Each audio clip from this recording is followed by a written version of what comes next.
Yep, a broken spoke. Yeah. Oh well. Figure that out later. Well, that's the nice thing about swap feeds.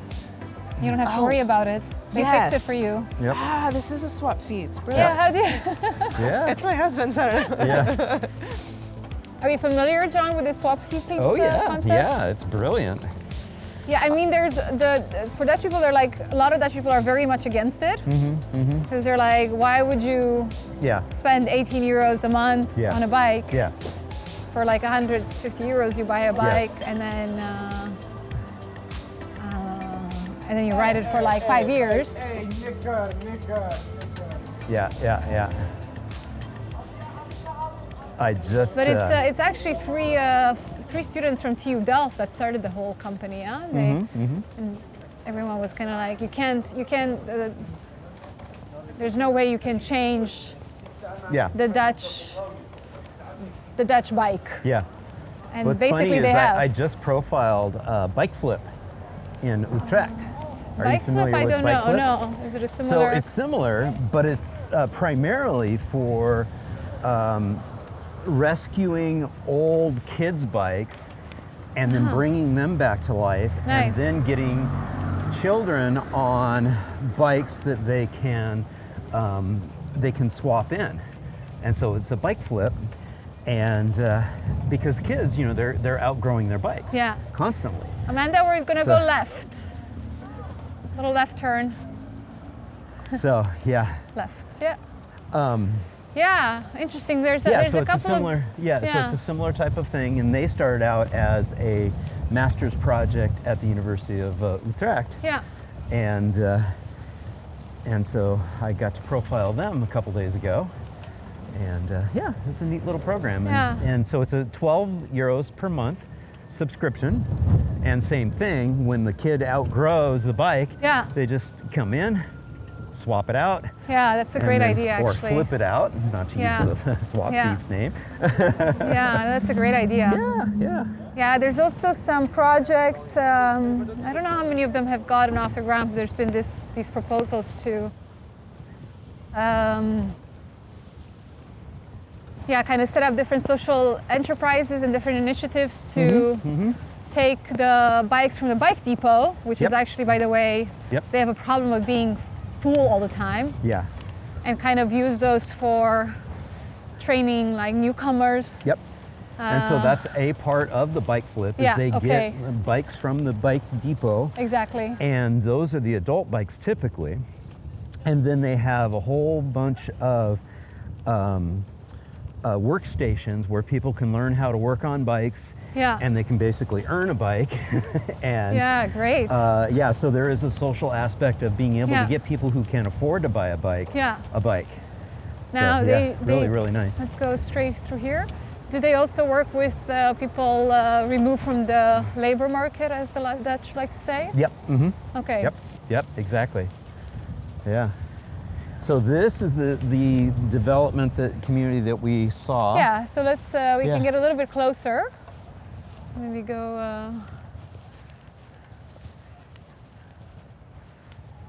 And it's actually a little bit easier to just walk our bikes through here.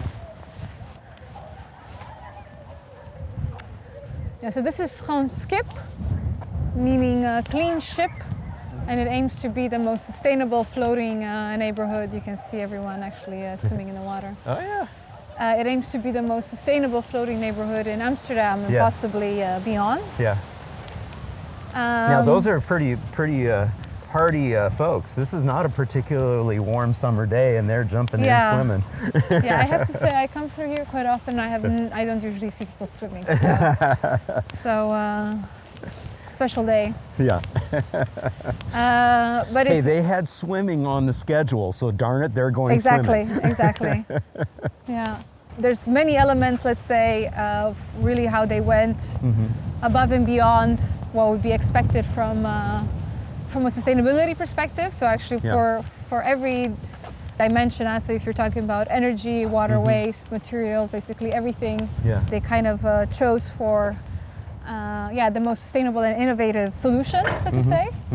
But the thing that makes it really very special is the fact that it's all kind of bottom up or community driven. Yeah. So it's very special in the sense that it's not initiated by the government or by a company, but it's really a group of people. It started with one lady who was inspired by a different floating house. She wanted to live sustainably on water, and she thought, why do it on my own when I can do it with the community? Right.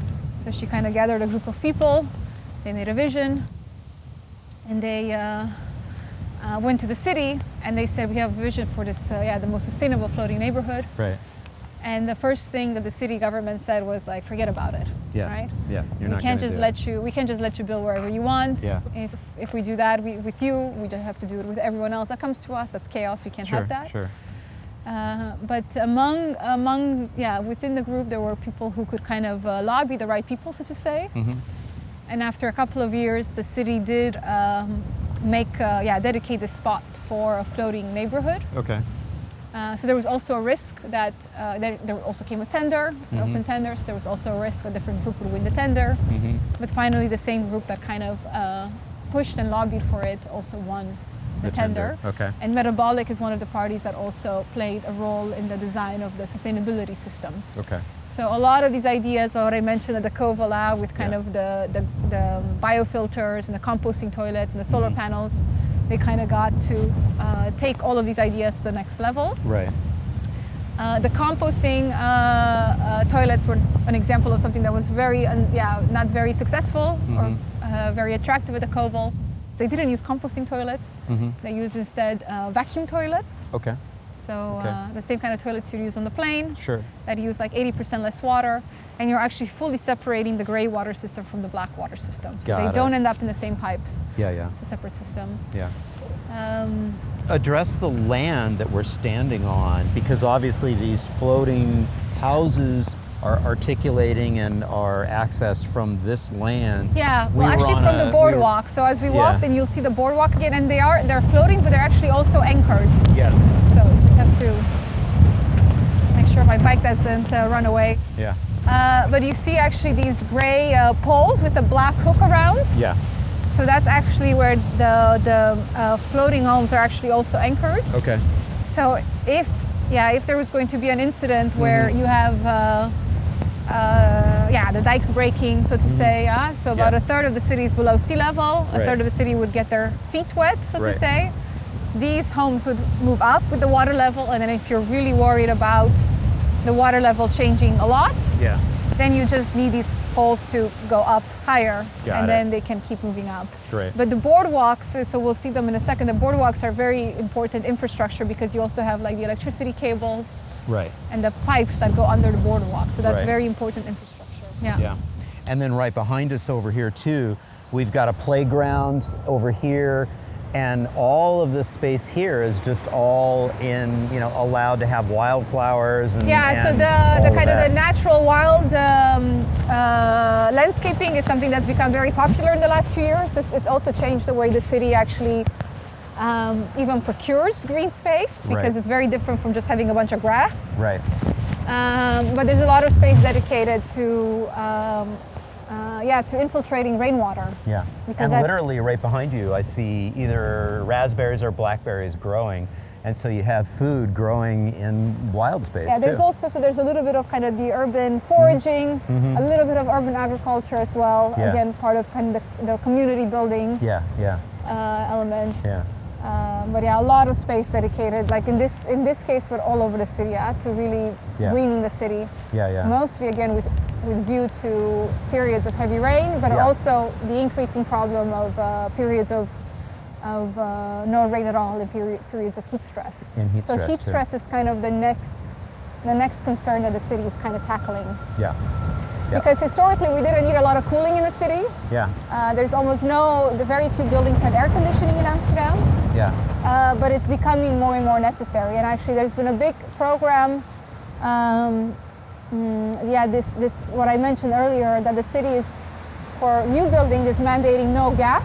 So that's also the case with these buildings. I'll say something more about the energy system because it's quite particular. Right.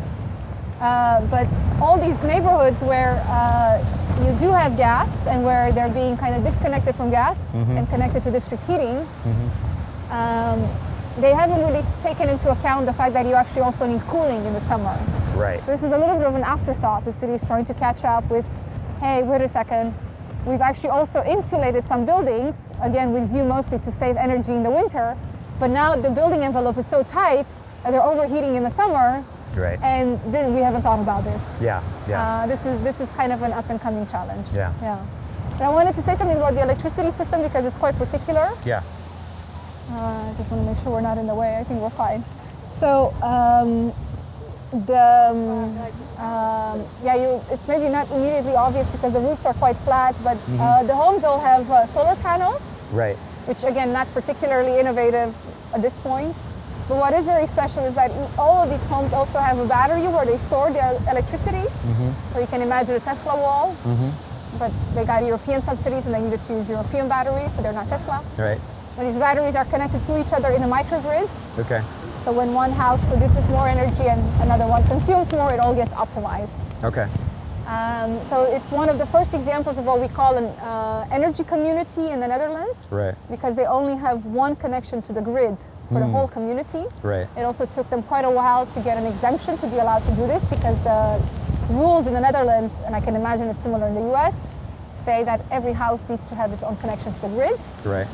So they have one connection to the grid for all 47 homes, and behind the grid, they're basically in charge of their how they trade or optimize their energy use.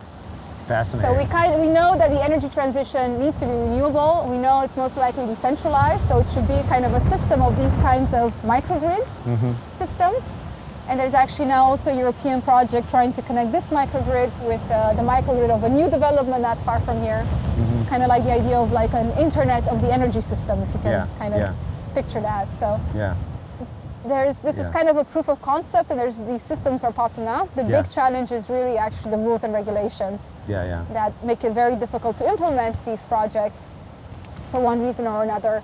Fundamentally, it's primarily because all the incumbents are very threatened by these new systems. Sure, yeah. So we're going to go to the right here, but maybe just one final thing to point out, though, before we start biking. I just wanted to say building materials is a really big discussion the last few years. So big ambition to move to building out of wood. So you see it with Schoonskip, but also patch 22 on your left, John, behind you. It's an example, one of the earliest examples of mid to high rise built primarily out of wood. Out of wood? Yeah, it's the second building to the left. You see that? And there's more and more of these examples coming. That's one of the earlier examples.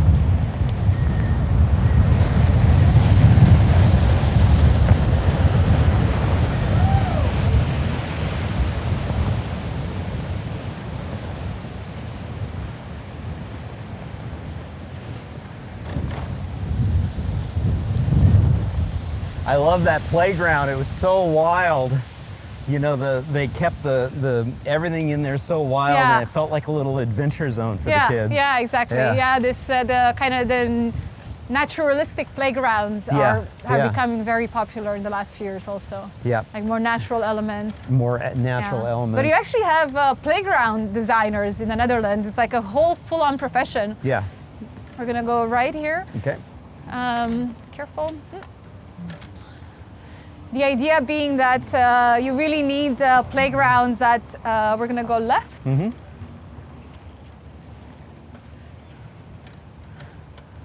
then straight across, Yeah, the idea is that playgrounds shouldn't be these sterile environments where everything is super safe, because kids need to be able to experiment with boundaries and limits, and you can't do that when you're in a fully if you're bubble wrapped, that's not going to work, right? Yeah, so we're going to go left here. Okay. Looks like another tour is just getting out. So just a really quick stop again, a little bit in the same spirit of this whole district I mentioned. This area, in principle, should have been developed into apartments, similar to what you see just across here. But during the crisis, the city, again, looking for a way to stimulate development, what they did, they took a couple of these plots, split them into smaller lots, and allowed people to build their own homes with very few rules by Dutch standards. During the crisis, there was no work for architects. All the architects were unemployed because if you don't have construction, you don't need architects. Yeah. So the ones that had some savings and wanted to show you could build in a different way came here. And again, with the focus on using new materials, sustainable materials, in some cases reused materials, also with a focus on new energy systems. Also, for example, up there on the left, you see an example of a solar water heater. Even in a place like Amsterdam, you wouldn't expect it, but it's possible. Yeah. Or here on the corner, this is a Swiss architect who kind of used this kind of glass house concept, also inspired by the historical way of living, where you'd get this passive heating, but also in the winter you revert to a smaller part of the building. So you don't have to heat the whole building. Brilliant. Yeah, so lots of different examples. Also very much about what kind of community you want to live in. There's no backyard to these homes. It was also bringing the backyard to the front. And sometimes if you come through here, you also really see like the kids playing together in the streets and neighbors having dinner together. For a while, they had like these collective chickens.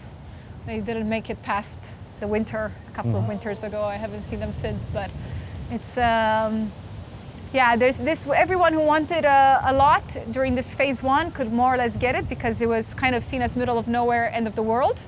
Then they opened phase 2 and phase 3, same idea, a while later, and people lined up the night before because it was first come, first serve. And people realized this is not end of the world, this is like 7-minute bike ride from the ferry, 10 minutes from Central Station. But people's mental map just completely changed within a matter of months or a year.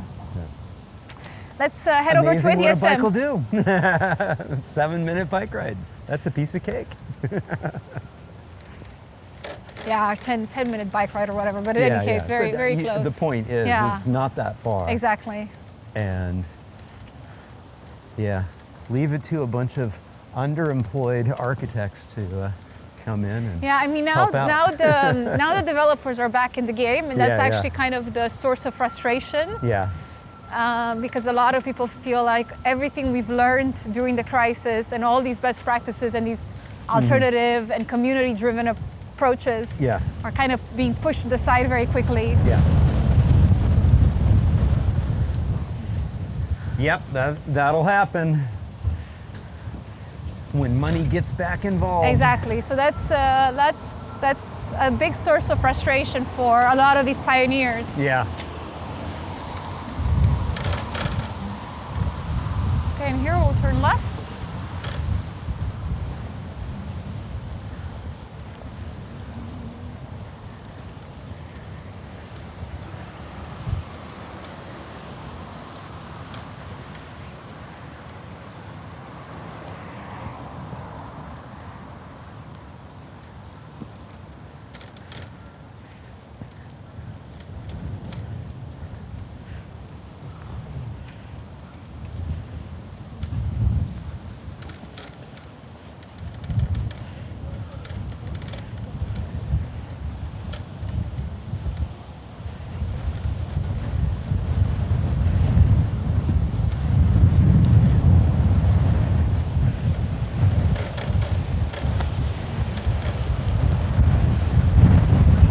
This wind is relentless, huh?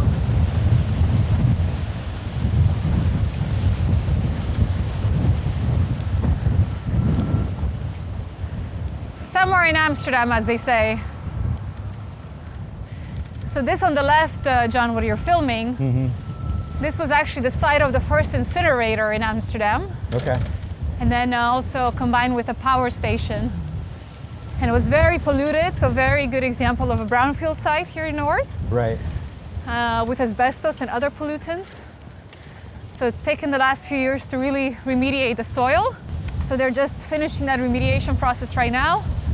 And the buildings you see kind of more on the left and behind us where we just came from, that gives you an idea of how the area will be transformed. Yeah. And then also with a big park on this portion here on the left.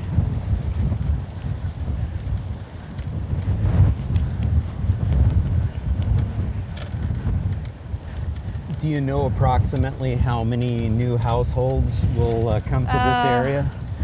Yeah, in total, I believe, I would have to double check, but off the top of my head, I want to say about 7,000 dwellings for the whole district. Okay. The district is quite large. Yeah, yeah. And there's, I believe, about 2,000 of those that have been realized in the last 10 years or so. Okay.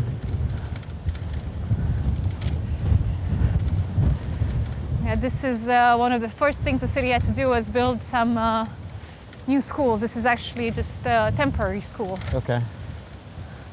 Temporary school here in the green. And this bridge was actually also very important when they first started to develop this area. They built this bike and pedestrian bridge because previously you had to do a huge detour to the bridge you see in the distance. Yeah.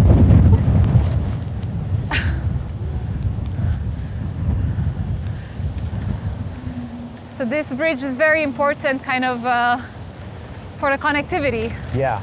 of the new areas with, now we kind of come to this other area that also has a ferry terminal and more functions. So the idea is also in the time that the new district takes a while to get like all the cafes and supermarkets, but it's very easy for them to use these existing infrastructure here. Right, right, But that's only because of this new connection with the bridge. right. So you don't have to go into a massive detour to get here.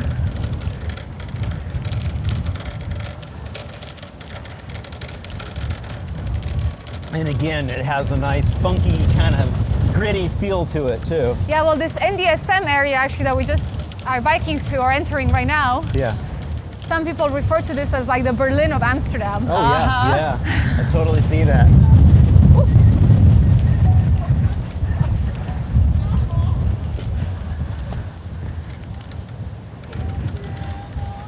Have you been over here before?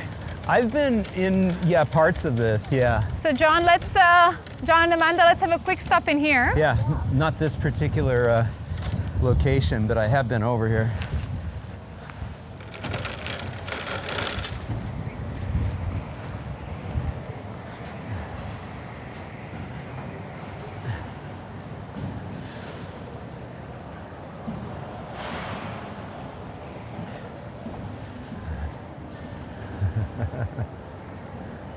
Okay. I'm just going to really quickly check the ferry times, but Okay. I know actually we have a ferry in 9 minutes, so then I'll just do 2 minutes and then we'll head over for the ferry. So just very quickly, so NDSM, I was saying, it was the largest shipbuilding yard in Amsterdam after the Second World War. So I think the Docklands area, Docklands areas you were referring to,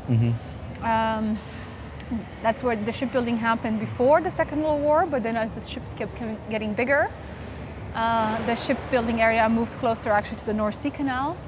It's quite an extensive area actually, and I can maybe show you on the way out. You have quite some nice visuals of the super tankers that were built here. So it was really one of the few locations in Europe and actually globally where these super tankers were built. But again, because of competition first from Rotterdam and then Asia, it went into decline. This shipyard closed in the late 80s. Okay. From one day to another, the workers were basically told, don't bother coming in tomorrow. So the whole area went into decline, a very difficult period economically, you can imagine. The city didn't seal off the district. And in the 1980s and 1990s, you had a massive kind of counterculture movement related to squatting. Primarily young people and artists, also as a way of protesting the fact that the city was in many cases demolishing buildings, even though there was a housing crisis. But also there were investors keeping buildings empty as a way of speculating and raising up the property values. It's actually the reason why squatting was even legalized at a point. In the 90s, this group of artists moved in here. Actually, there were also skateboarders involved because they built a skateboard park at the top that's now used as an exhibition space. Nice. For the art and the work that's done by the creatives here. But basically, the creatives managed to convince the city to dedicate a space for the creative industries. So this is one of the most iconic examples of one of these breeding places. So what we saw at the Ceuvel, but the Ceuvel version is much smaller. This is much larger and much more iconic. And it's still one of the best examples of how you can use the building capacity of the community. Because the winning idea here, and maybe you can kind of pick up on these the black external structure or frame. So the winning idea translates to English as city as a framework. So you have to imagine only that external structure was set up, and the artists build their own studios within that structure. So these are all studios. Are they live work? No, it's studios? only work. Okay. Yeah, only work. So That's incredible. Yeah, it's still one of the best examples of how you can use that building capacity of the community. So some artists build with sustainable or reused or waste materials. It's very organic. It's what makes it very attractive.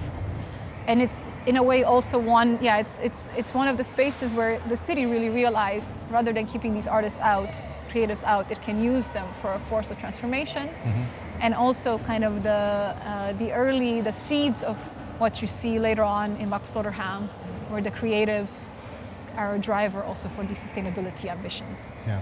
How permanent is this installation? This is very permanent. Okay. They don't have. There's no risk that they're getting kicked out.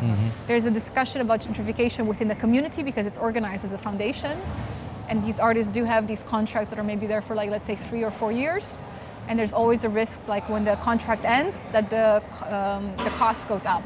So there's like sexy startups with a lot of investment that are coming in and wanting to be here.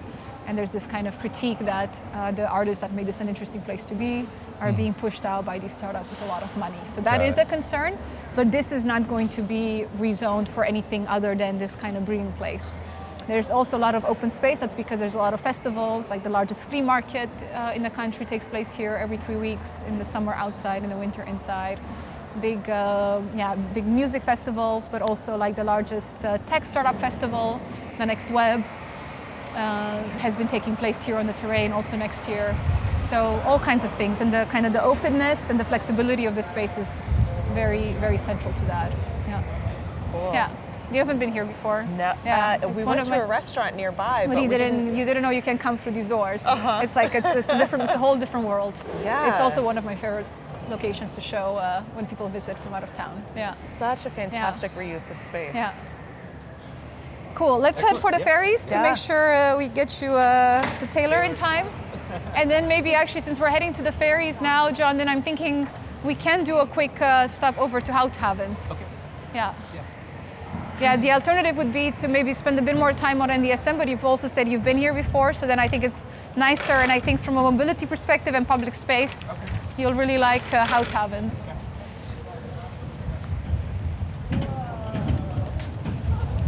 Okay, very good. Here we go. Catch the wind.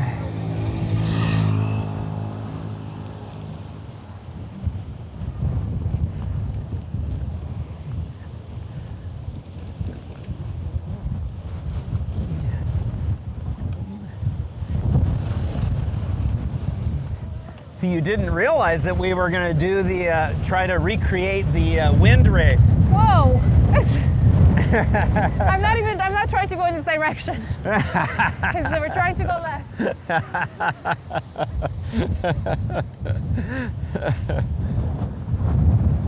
Yeah, the wind's just picking you up and taking you.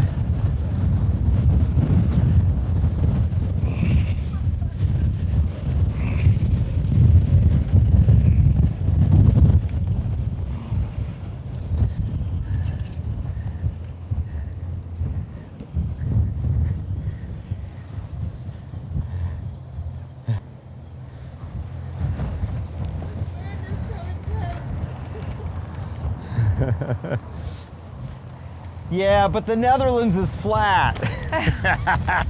This is what I really wish I had an e-bike. So John, you said you've been to NDSM before. Do you know what the crane is used for? Oh, what's the crane used for? Do you know? No. You no idea? No. Any guesses? Amanda, do you know? No idea. That one right there, no idea. So the crane was used in the shipbuilding process historically. Okay. Nowadays it's a 3-room luxury hotel. Oh, you're kidding me. The crane is now a luxury hotel room. Nice.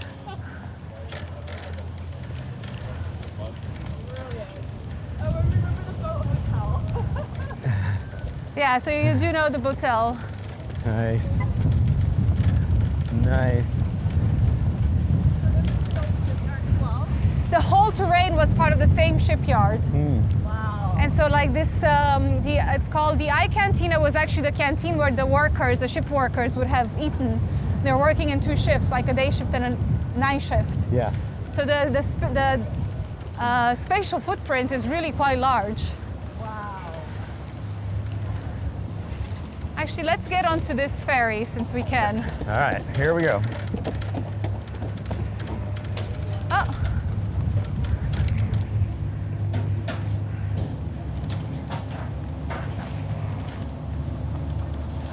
John, did you see this? If you look back, it's 2 seconds to go. This is very Amsterdam to get on the ferry, just as the ferry actually That's leaves. perfect, yeah. So timing-wise, are you gonna head back immediately, or do you have like another 10 minutes and then? Yeah, 10 minutes is okay? Because then I'll just do like literally just really quickly, I'll explain Houthavens. And then I think also with the rain coming, because there will be a little bit of sprinkle again, but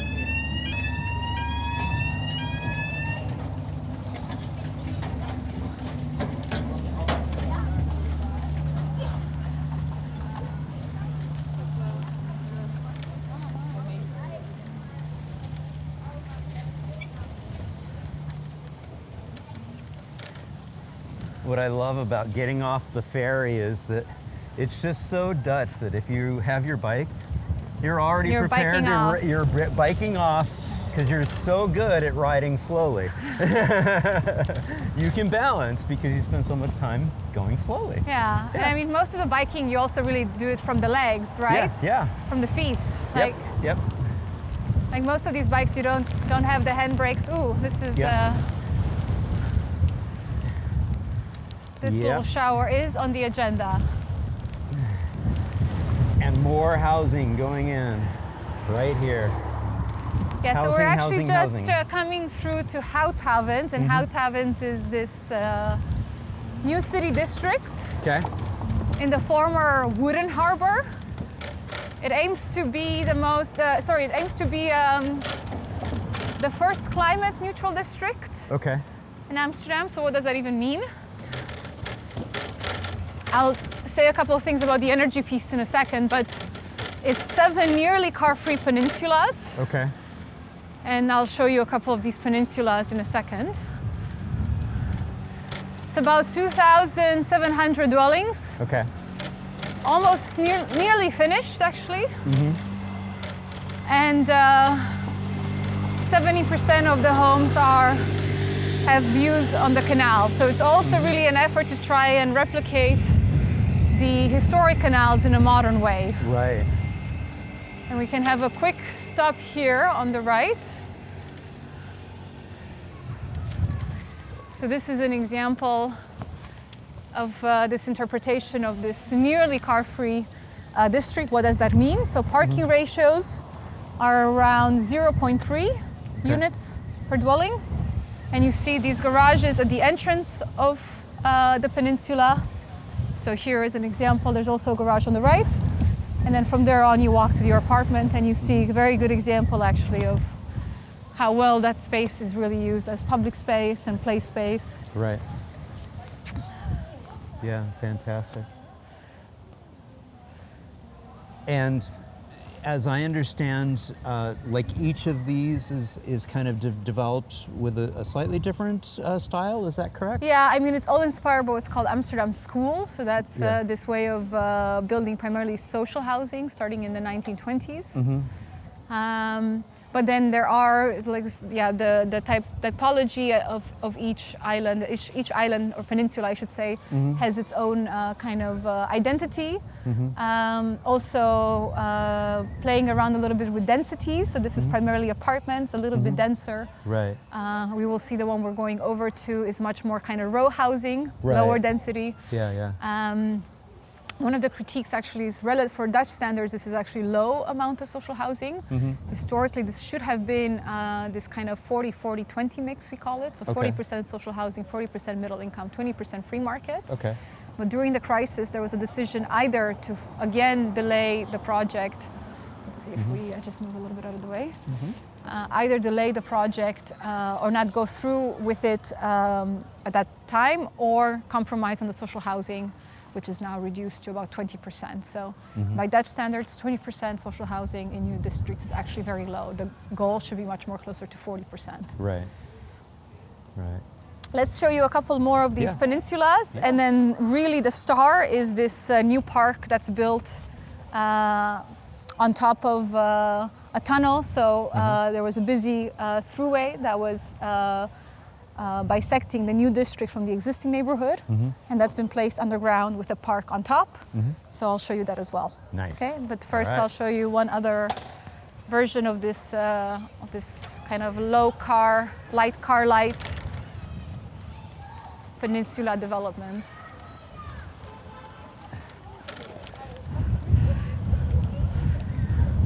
And actually we'll do a quick stop over by the waterfront. We'll go right here.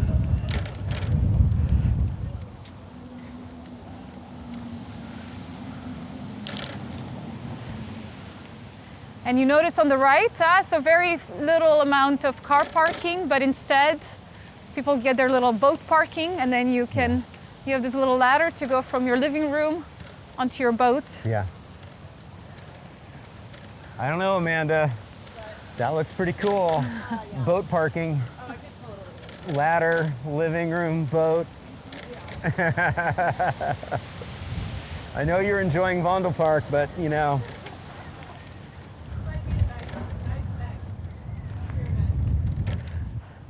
And now we're on this waterfront here. And so this is actually called Waterplein Water Square. And I actually came through here with Billy and his students the other week on one of the heat wave days. And the whole place was covered with people. Yeah.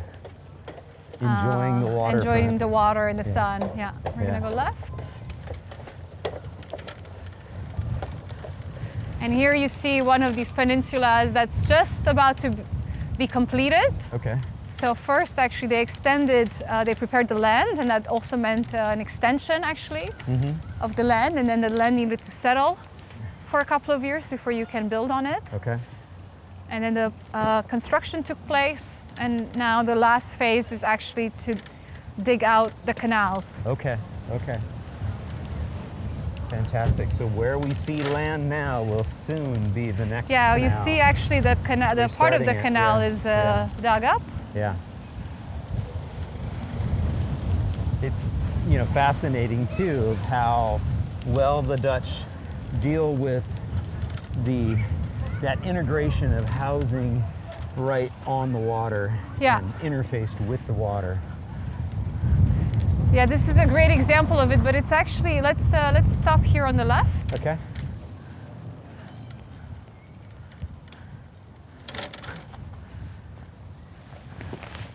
So again, another example of this car light approach. So you can still have a car, but the car gets parked in the garage, here or here. Right. And then the rest of the street is basically a modern interpretation or modern version of a play street. Right. We can and it is an interesting thing because it's because we're still providing for ease of access of automobiles. It's you may see a higher level of automobile ownership than in a place where there's absolutely no parking provided, or it's very, very expensive to have a car. But just the fact that you have such rich open space and shared space for play and home streets is just so wonderful. Yeah. Well, and I think the discussion about car-free has been going on in Amsterdam basically since the 60s. Yeah. And it's always been seen as a step too far. It's always seen a little bit as too extreme.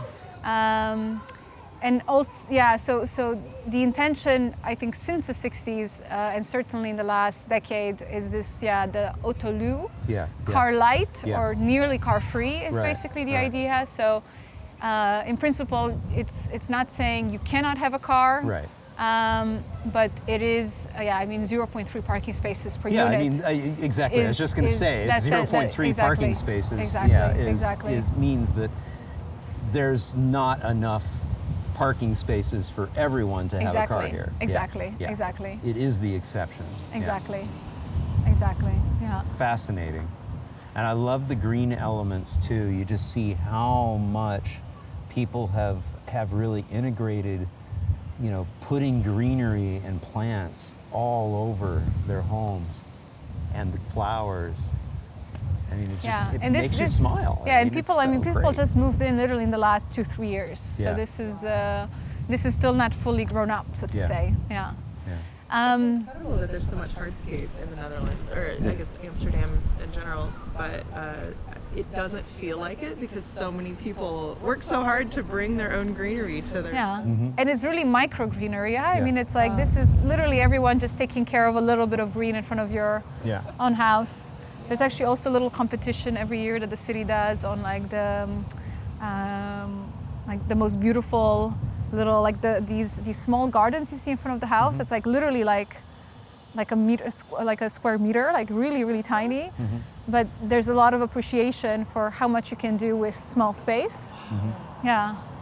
And it also, you know, brings to mind too, we're on these little man-made peninsulas here, and so you had mentioned, you know, Amanda, hardscape, but at the same time we're seeing lots of permeable surfaces here, elements. Absolutely. This is all helping filtrate the water before it gets out into the... Well, and that's really the role of the canals to begin with, is really the water management. And this is actually a little bit the evolution of what we've learned actually again with the Eastern Docklands. Because with Eastern Docklands, there was a very big discussion when that was being developed in the 90s. Many people were saying, let's fill in all the water. That way we have more land and we can build bigger houses, larger lots, more parking garages. And there emerged this kind of discussion or almost like, fight is maybe too strong, but there were kind of two camps, and one camp was very much pro let's fill in the water, and another camp was no, actually we should maintain the water because blue is a substitute for green. That was kind of the motto that emerged. So if you don't fill in the water, you don't need to provide as much green space because blue provides similar benefits psychologically and from a health perspective and from a recreation perspective. And also we found out, hey, people are willing to pay more money if they have views on the water. So it's also very pragmatic actually in a sense. But now no one would suggest to fill in the water anymore. Like now we've kind of moved past that, but in the 1980s and 1990s that was not obvious. Right. Yeah. Having said that, there is, you could say, maybe a critical flaw with the whole neighborhood, speaking actually of water management, and that's also a little bit ironic. This neighborhood is not actually behind any kind of lock system. So the historic city is behind the lock system, which the lock system is not really used very often. We don't need to because, I mean, there are these large locks at IJmuiden on the coast. And there's a large dike in the north of the country. So that seals off Amsterdam and the I from the open water, let's say. And we're constantly pumping the water out from the bay to the North Sea, let's say. But there was a moment last year when the pumps were not working, and there was a very heavy storm, and the city had to close the historic locks, and that's how most of the homes in Amsterdam were protected. But these homes are actually outside the lock system. So there's also discussion that many experts at that time advised against this development, where you have actually less protection against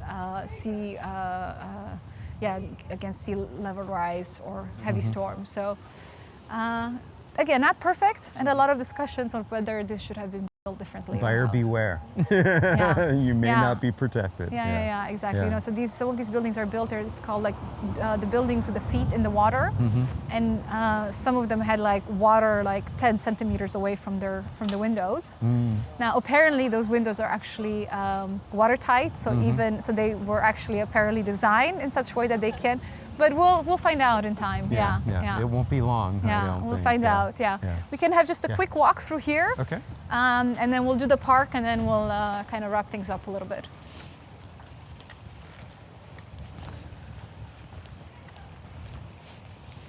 Yeah, these elements are very much like the outdoor living room sort of feel to it. Yeah.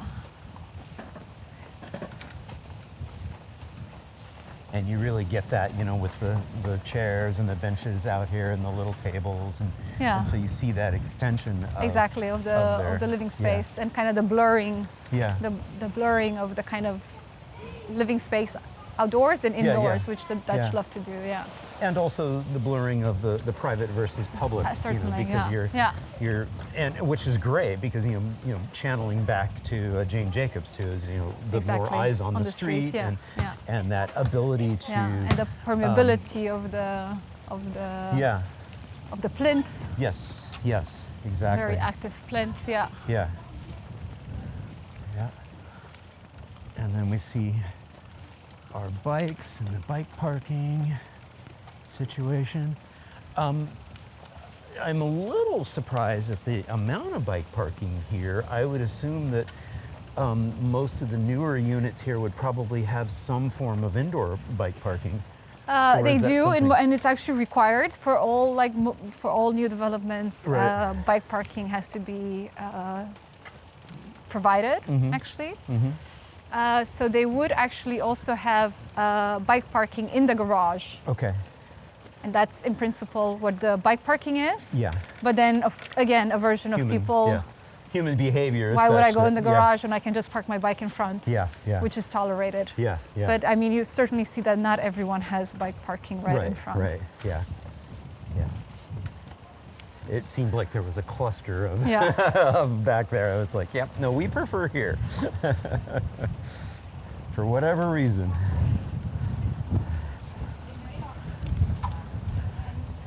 All right, so now we're going to go see the park. Okay.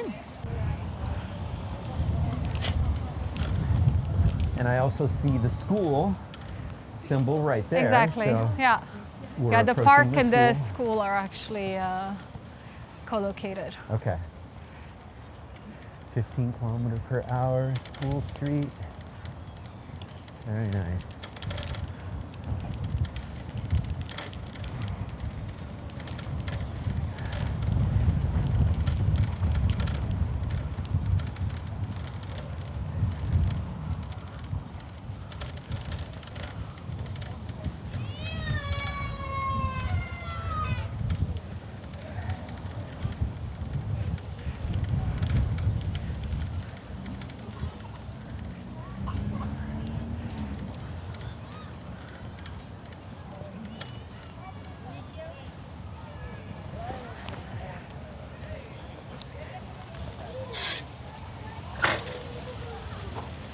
So this is the new park that was created to also bridge between the new neighborhood and the existing neighborhood, what you see across the street. And actually this street leads back to Central Station. So where we started at Central Station, you could follow that waterfront all the way here. And the same road that I mentioned would have been along the waterfront of Central Station that was placed underground. That same road also passes along here, and here again it's placed underground for the through traffic, and only local traffic can pass through. So you see there's still some buses and some cars, but very low traffic flows because that's all local traffic. And then just a little bit further down here you have the mouth of the tunnel on this side, and then actually where we got off the ferry is the other mouth of the tunnel. It's about I want to say about 1 kilometer long, just under a kilometer. The tunnel is, Exactly, the tunnel. So that was a very conscious decision to make sure that there's a big park that connects the two neighborhoods. I also mentioned this ambition for being a climate neutral district, so maybe to touch a little bit more on what that means. I don't know how much you picked up on it. And again, if we were biking through a little bit more, actually on those buildings, you also have a good view. They really have implemented solar panels on all the roofs to the extent that it wasn't really done in Amsterdam before. But most of the energy demand is really actually for heating. And for the heating, they actually just use waste heat from the industry and from the incinerator. That's just a little bit further along the waterfront from here. We're very close to the port, actually. So that's really the dimension of this climate neutral district. And again, is it really climate neutral, or is that an ambition? It's also a good way for positioning and getting a bunch of European subsidies. But they have implemented quite a few innovations. So really solar to a large extent, district heating using waste heat, but also because the building envelope is so tight, they needed again to think about cooling. And they actually use cold water from the eye that's buffered underground and circulated for cooling the buildings in the summer. So it's a very energy efficient system of cooling the buildings. Right. Okay? But also in this discussion of a climate neutral district, they wanted to think about how do you like engage people and what's that even mean? For most people, it's a very abstract concept, and what's a kilowatt of energy anyways. Right. So a couple of things, how they decided to play around with this idea. So you see on this building, so this is actually one of the new schools. They wanted to illustrate how much energy is the building producing versus consuming. So that's what you see with the green and the red, the red sign. Very nice. So in principle right now it is producing more energy than it is consuming, I'm pretty sure. Which makes sense because it's a sunny exactly. afternoon, it's a day. Exactly. It's a Saturday, it's there's a Saturday, not a lot going on. Exactly, so the energy demand should be very low right now in the building. But yeah, I really like that as kind of a conversation piece or kind of boundary piece to kind of even start a discussion of what's climate neutrality mean. So for a lot of people it's really about energy and offsets, but you can also say, well, actually having this district that is primarily, maybe not car free, but car light, certainly prioritizing. I see an opportunity to harness even more energy, and that's over here on the trampoline. Exactly. Yeah, exactly. Next innovation coming near you. Exactly. Yeah, these urban trampolines became super popular a few years ago. Yeah. Well, not just for kids. Exactly. I was gonna, Billy is addicted to them. Yeah. Exactly. Billy's almost doing like the urban trampoline tour summer school for his students. He was devastated when they were taken away. The one in the pipe. Exactly. In the pipe, This is a great example of a school having a playground that's also community space. Exactly.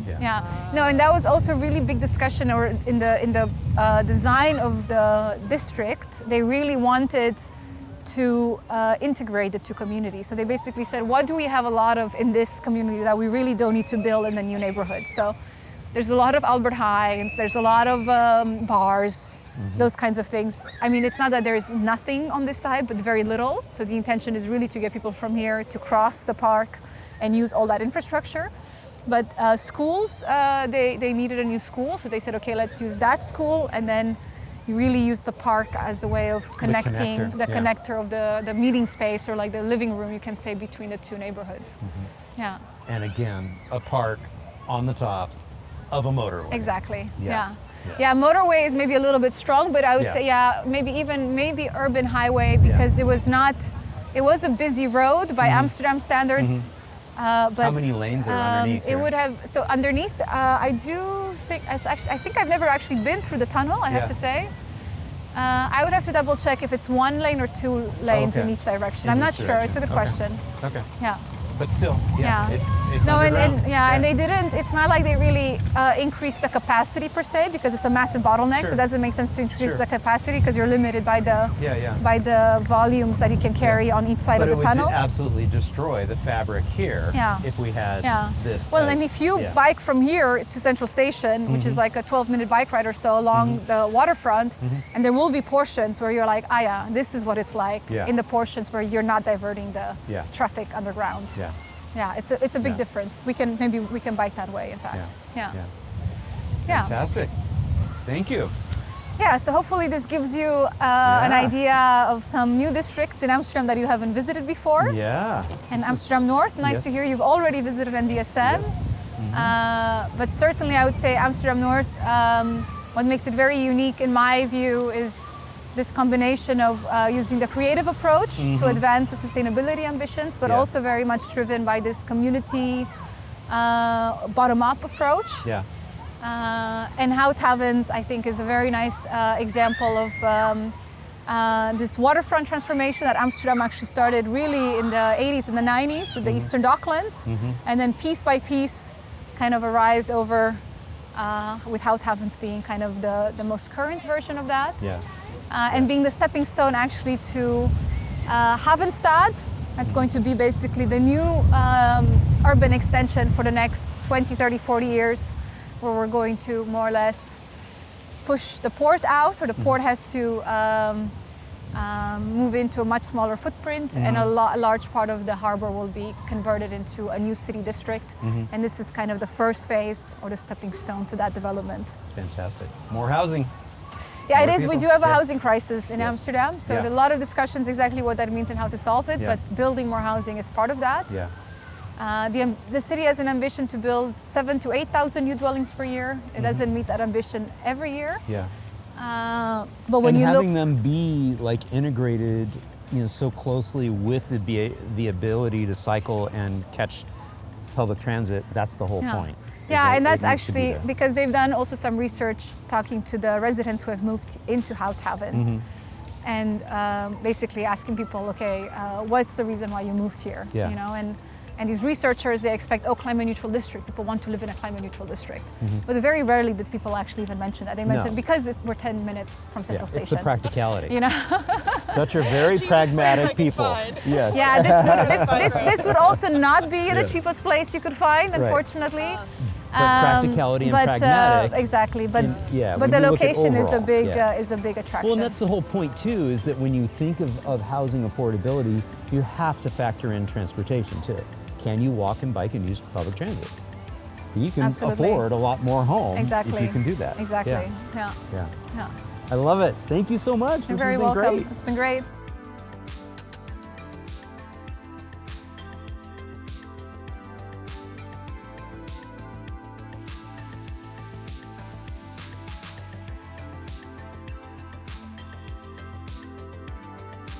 And again, sending a huge thank you out to all my Active Towns ambassadors supporting the channel on Patreon, Buy Me a Coffee, YouTube Super Thanks, as well as making contributions to the nonprofit. Every little bit adds up and it's much appreciated. Thank you all so much.